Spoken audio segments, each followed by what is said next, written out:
Bismillahirrahmanirrahim. Assalamualaikum warahmatullahi wabarakatuh. Alhamdulillahirabbil alamin wa bihi nasta'in ala umuri dunya waddin. Asyhadu an la ilaha illallah wa asyhadu anna Muhammadan abduhu wa rasuluhu, amma ba'd. Saudaraku sekalian di mana saja berada, video ini khusus untuk membantah saudara kita Kiai Haji Idrus Ramli beserta kuncu-kuncunya yang selalu memfitnah Wahabi. Wahabi biasa disebut juga dengan Salafi atau biasa juga dengan Ahlus Sunnah atau Ahlus Sunnah wal Jamaah atau juga disebut dengan Sunni. Nah, sekarang ini saudara kita Kiai Haji Idrus Ramli sangat gemar untuk memfitnah Wahabi.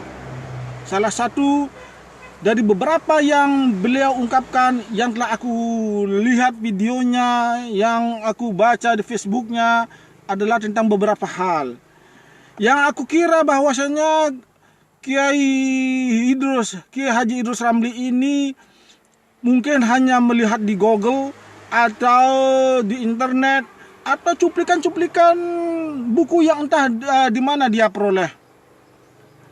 Ya, jadi kesimpulannya beliau ini tidak paham betul apa itu Ahlus Sunnah wal Jamaah, apa itu Salafi atau Sunni atau yang sekarang orang-orang menyebut dengan Wahabi.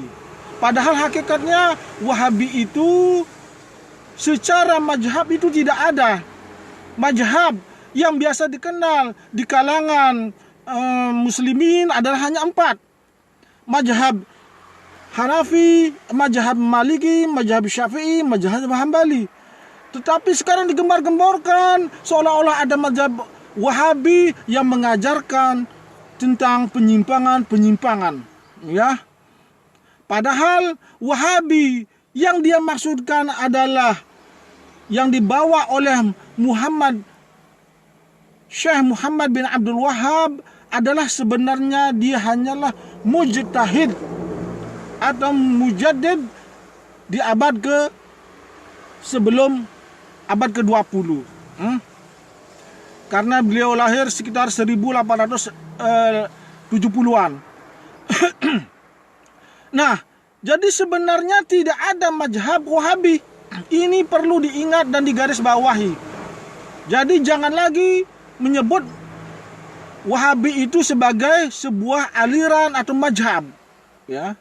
Jadi beliau adalah seorang mujaddid, ya, yang mengarang buku-buku atau berdakwah tentang ketauhidan, anti kesyirikan, kemudian berpegang teguh kepada sunnah Nabi SAW.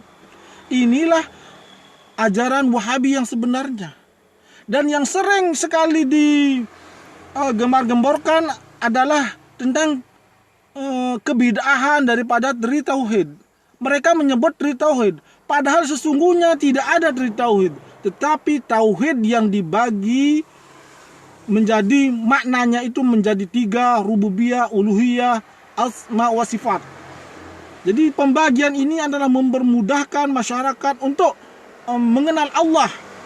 Jadi mengenal Allah itu adalah hal yang sangat penting bila kita sudah mengaku sebagai seorang muslim. Hal ini adalah sesuai dengan hadis yang pertanyaan yang di dalam kubur, yaitu tentang man rabbuka wa ma nabiyuka wa ma kiblatuka wa ma imamuka. Jadi menarik dari situ, dari hadis itu, maka dirincilah tauhid itu. Jadi untuk mempermudah jamaah kaum muslimin mengenal Allah melalui tahapan-tahapan untuk masalah tauhid. Oleh karena itu, saudara Idrus Ramli hendaknya merujuk kepada kitab-kitab yang dikarang oleh Muhammad bin Abdul Wahhab sendiri. Saya ini saja sudah hampir 15 tahun dari 1999 mengikuti kajian Ahlus Sunnah wal Jamaah atau Salafi atau Anda sebut dengan Wahabi. Belum pernah melihat atau melihat atau mendengarkan ajaran-ajaran yang menyimpang daripada prinsip-prinsip Ahlussunnah wal Jamaah. Padahal yang terpenting dari prinsip Ahlussunnah wal Jamaah adalah menjadikan Al-Quran dan As-Sunnah atau hadis adalah sebagai sumber hukum yang pertama dan utama. Maka apa yang salah? Maka lihatlah setiap kitab-kitab atau karangan ulama salaf, maka selalu meletakkan ayat-ayat Al-Quran pada barisan pertama, kemudian hadis-hadis sahih pada barisan kedua, kemudian pendapat-pendapat ulama, kemudian disimpulkan inilah pendapat yang termasyhur. Ini kaidah yang dilakukan oleh ulama Ahlussunnah wal Jamaah di dalam mengarang kitab-kitab. Kalau Anda membaca kitab-kitab, tentu sejujurnya semestinya Anda paham hal itu.